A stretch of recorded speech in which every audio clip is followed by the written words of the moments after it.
go. Good morning, welcome to Morning Outlook. This is Kim speaking on Monday the 1st of November. So let's get cracking and look at the risk events coming out today, and in fact this week. Let's just click on the right button here, there we go. So just to remind some that we've had a daylight saving shift here, so time's moved a little. Or the clocks have, I should say.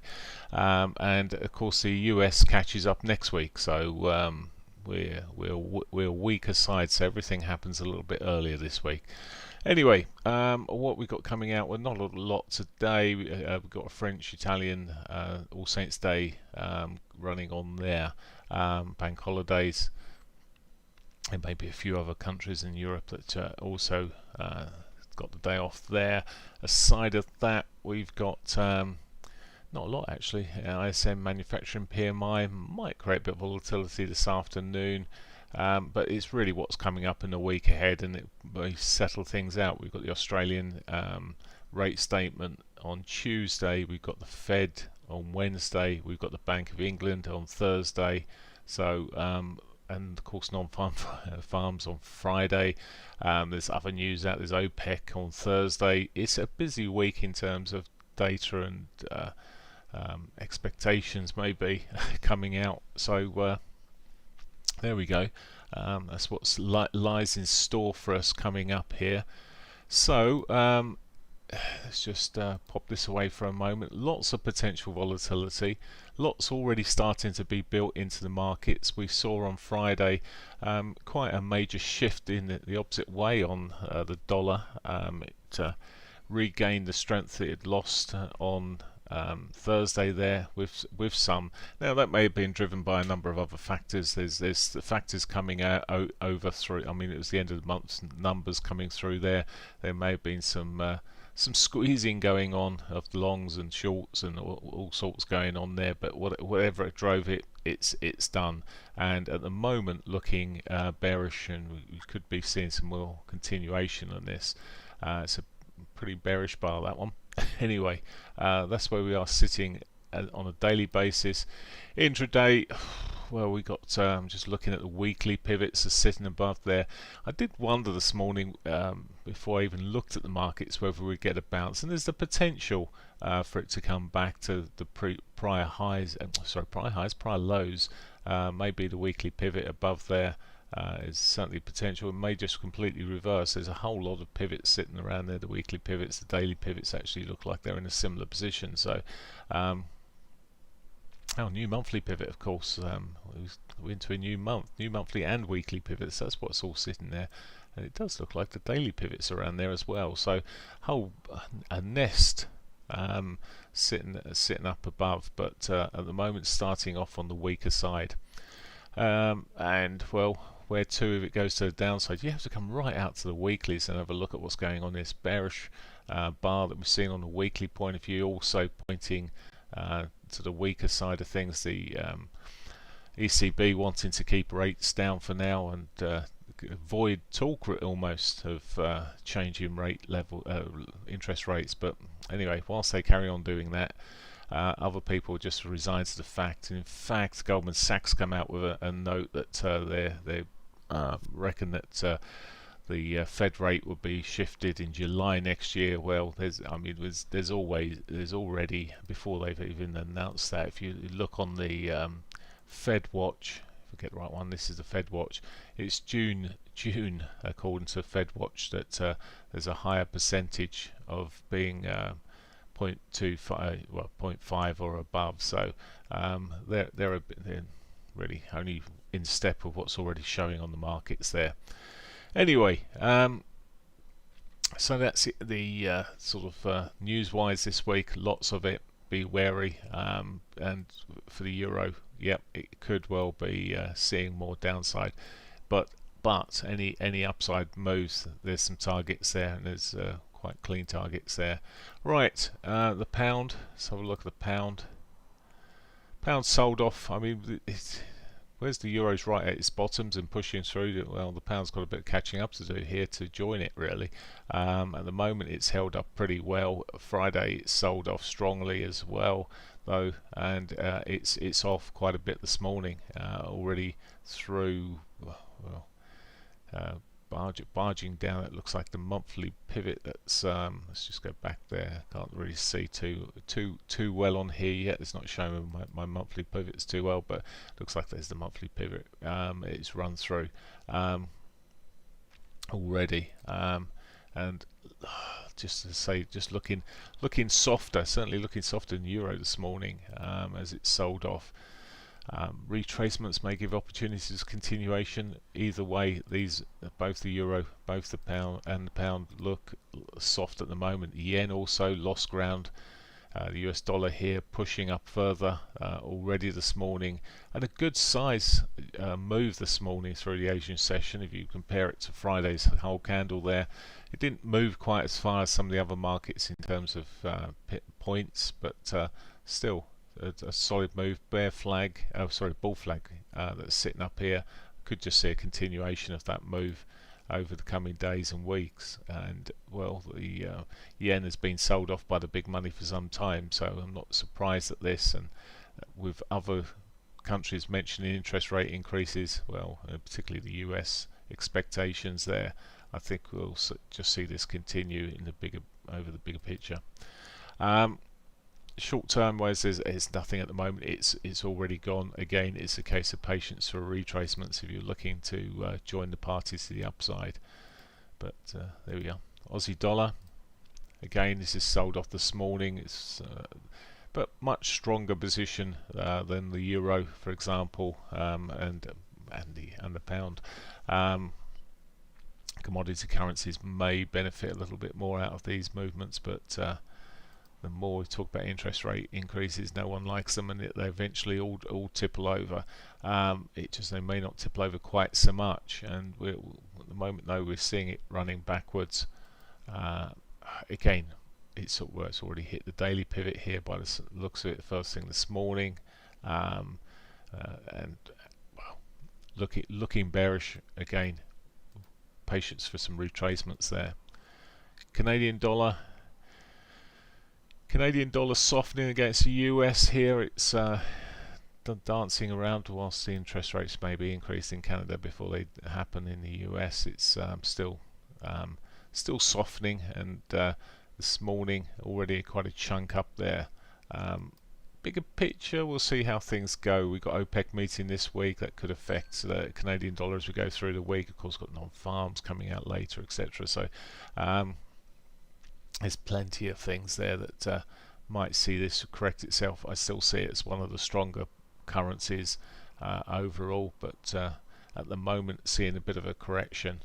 But for today, at the moment, well, if it starts selling off the targets, there's some pivots sitting below there, the daily pivot, etc., sitting below. But again, patience game, it looks like, if you're not in trades. Okay, cross pairs, let's just have a look. Euro yen this morning, it's pushing up again. So euro had an awful time on Friday, but the yen's just giving up a little bit more this morning. And well, what was a sort of a flag and it's gone a bit ugly may still materialize, and we may see something more to the upside. So for me, the yen is probably one of the weakest potential currencies out there. The cross pairs have been pretty good. I don't think we're going to beat the US dollar at the moment, but some of the cross pairs, such as the Aussie yen, where are you? There we are. Aussie yen have been moving better, and it's holding up better up there. So thanks, Maverick. Yeah, it's all looking like it's got further upside there. Maybe later today we might see a break. You can see an obvious trend line there, but to me that looks like there's further upside. Right, that's the currencies for now. Let's have just a look at the commodities. Gold had a trend break in time on Friday. Whether this means it's over for now for gold, we'll see. There's the trend line that was sitting there on the dailies. It's broken and closed below that. I'm not overly convinced. I think with inflation, etc., where it's sitting, we could still see some bounces. I'll keep on saying it because people totally ignore it, but it's volatile. The major moves for intraday traders on it. I know it looks exciting because you can make a few bob here very quickly, but you can give much more away even as quick. So multiple opportunities of trying to go against the trend of what you think might be pushing up. It's too expensive for a lot of people. We talk about widow makers. Here's one. Anyway, looking soft at the moment. The lower highs coming through there. I'm just looking at this 4-hourly point of view. However, short term maybe just catching got a new monthly pivot there sitting there, and maybe just catching a bounce from there. Right, gold, oil now. OPEC meet later this week. They've already talked about additional oil flows being permitted.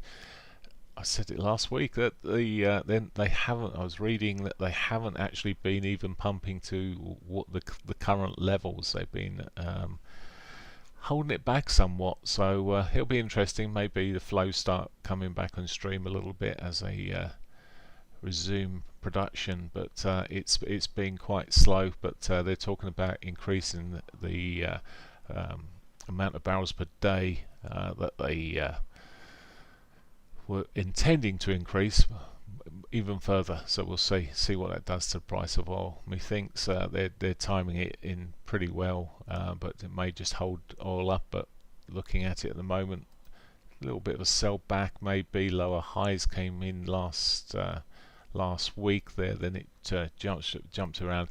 Very volatile at times, but the markets were volatile on Friday, coming in after 1 o'clock there.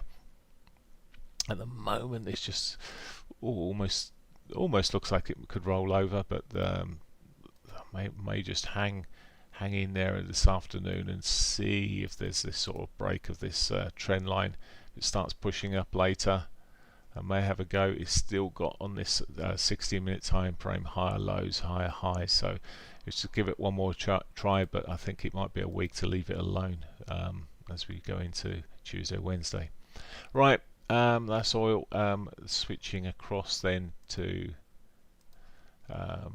cryptos over the week, and then we'll look at the indices. Cryptos, well, they've done okay actually.